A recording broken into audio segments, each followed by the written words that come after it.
What is good, guys, man? Thank you for tuning back into the channel, man. If you're new, make sure you hit that sub button down below to be notified for every single video that I drop, man. And listen, y'all see what the title is? Her 12-hour hell trip story, part 1. We're gonna watch all 3 of them, but this gonna be a day-by-day process. I promise it is. I'm dropping 1 and I'm dropping 2 today for y'all, and we're gonna drop the 3rd one the next day, man. But anywho, without further ado, let's go ahead and get into our hell trip story. I know y'all done heard a lot of hell trip stories. I know y'all done heard a lot of heaven trip stories, man. I didn't even have dreams of hell. I done had dreams of heaven. So she can't be lying. Let's go ahead and get into it, man. I'm the girl that dropped acid a few years ago and pretty much had a 12-hour trip. That's what most people know me from. I actually got on social media because I had an encounter with God one day, and I dropped everything in my life to follow him. And I was not seeking God, I was not looking for him. He was not someone that I was trying to find. He actually found me, and ever since then, I believe this was like 2017, 2018, I decided to leave my job, my business, to literally lay down my life to figure out who this man was, who this God was. And so I started to tell my story on YouTube. I didn't have any intention of growing any type of accounts, any type of presence, any type of anything, honestly. I didn't want to be on social media. I hadn't been on social media for 2 years because I was in network marketing and they didn't allow it, whatever. So coming back on social media was really uncomfortable to me. I liked my life without social media, but God had a different plan. I don't really do YouTube anymore, which is why I'm excited to be doing this on TikTok. My intention was never to make money on YouTube. I stopped making YouTube videos because I didn't feel like God was speaking to me anymore, and I stopped. Here I am, 26 years old, after being encountered by God years ago, and that fire that I have is still there. It's not as strong as it once was, but I've been desiring to talk about God more again and to just go back to the beginning and realize why I even have a platform in the first place. It's so easy to get caught up in all the different things that TikTok offers, you know, trying to grow your own brand for your own desires, and we're all guilty of that. We all want to do that. It's the world that we live in, unfortunately, today. I mean, fortunately too, you can have great opportunities on social media and things like that. I also want to make sure that I'm glorifying God's name, and that is what most people know me for. I'm a faith-based individual. I'm a faith-based content creator, if that's what you want to call it. I show my life, some beauty things here and there, but mainly people know me from talking about the Lord. I want to talk about that story again today. I know that was a long introduction, but just to give you some background of how we're here and why we're here. Like I said, I got encountered by God in 2017, 2018, so I don't know, do the math, not too sure how old I was back then.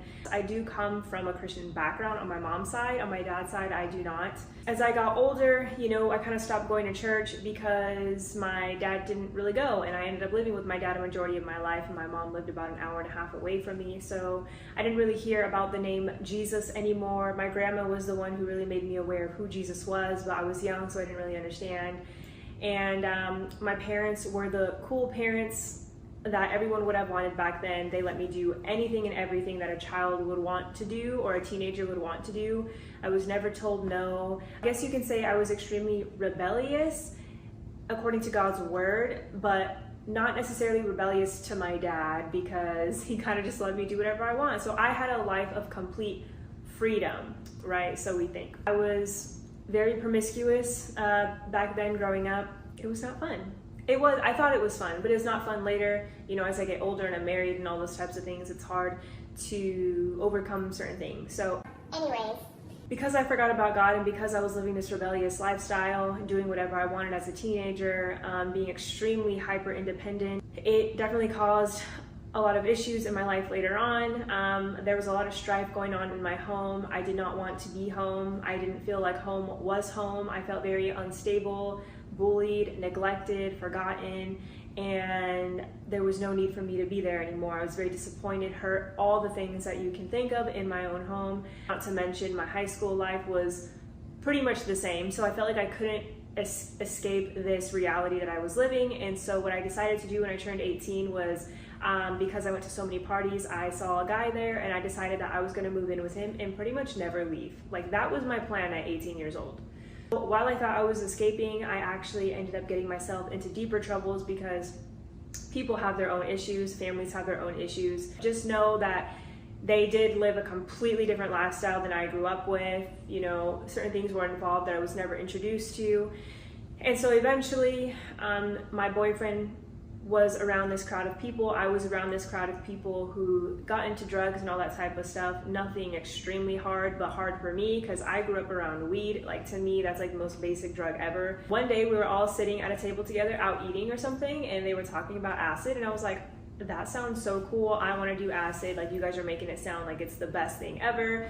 So that's what we did. We had this plan to go to Huntington Beach, California, and we dropped acid that day. It was like 6 o'clock p.m. that we started because my trip was over at around 6 a.m., 7 a.m., hence the 12-hour trip. We all dropped acid, had no idea. I had done like ecstasy and Molly before, so I was expecting this drug to be a type of feeling, not like things I'm gonna see, okay? Like a psychological thing. I didn't think that that was gonna happen. Nobody prepared me.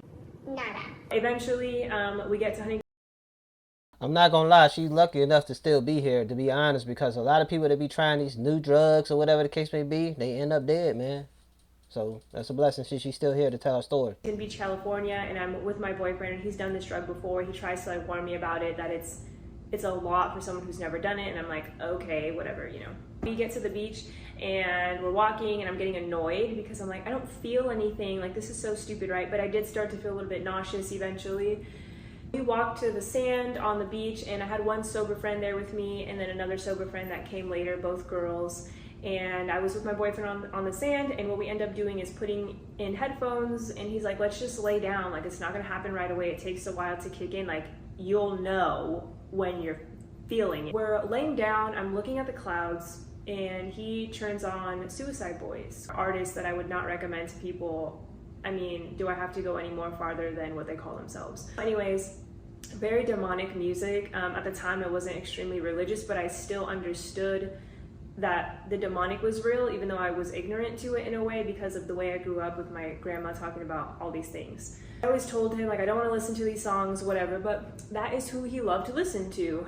And so we had those on in our headphones while we were staring at the clouds, and the music was terrifying to me times a million, okay? And I freaked out, took out the headphones, threw them. I was like, I don't want to listen to that, don't want to do that. And sometime before that, when I was looking at the clouds, I can tell that something was happening because the clouds were all these different types of geometrical shapes going in and out of each other. And I was also seeing a lot of illusions in terms of, like, I would see pictures that were one thing and then they would turn around and be something totally different. And then when he was playing this demonic music, I started to see really evil types of dragons in the sky, which I know now are also demonic, but I didn't know any of this back then. And so it was terrifying to say the least, but not as terrifying as it gets, okay? And so I was deciding that I wanted to go walk by the water because I was trying to get out of my head. Little did I know that this is a psychological thing, okay? So I'm like, I'm gonna go by the water. This is too much for me. I'm gonna try to just see something better, try to be happy. I had a friend there, well, kind of like an acquaintance there that was also on the drug, but she was having the best time of her life. And so I was trying to like feed off of her. And I was looking at her, I'm like, how are you laughing at this right now? This is so terrifying. So I'm looking at the ocean, and as I'm scoping out everything, it's like this film comes over my eyes. Like a green, ugly, foresty film. My whole world just turned an ugly green, like a witchy green. And I just knew I was screwed after that, you guys. Like, I didn't know what to do. I looked down at the sand, and I don't know if you guys have ever seen The Mummy, but there's this part in The Mummy where there's faces literally drowning into the sand and they're like suffocating. I saw that in the sand where I was. I couldn't put words into what I was seeing for 12 hours, by the way. And I'll get into that too. But so eventually, that freaks me out. This is not like a movie, you guys. This isn't like, oh, you were just seeing things. Like, yeah, I was on a drug, but drugs are also not from God. God doesn't want us to do drugs. These are open doors to demonic things, demonic entities, and demonic torment and confusion and all the things that come from the devil in the first place. And so when I was seeing these things, I didn't have the words to comprehend or to wrap my mind around the fear that I was feeling. It's an indescribable fear. So we turn around and I'm like, let's just go on a walk because this is too much for me. I want to get out of this. Maybe it's just this area that's tripping, you know?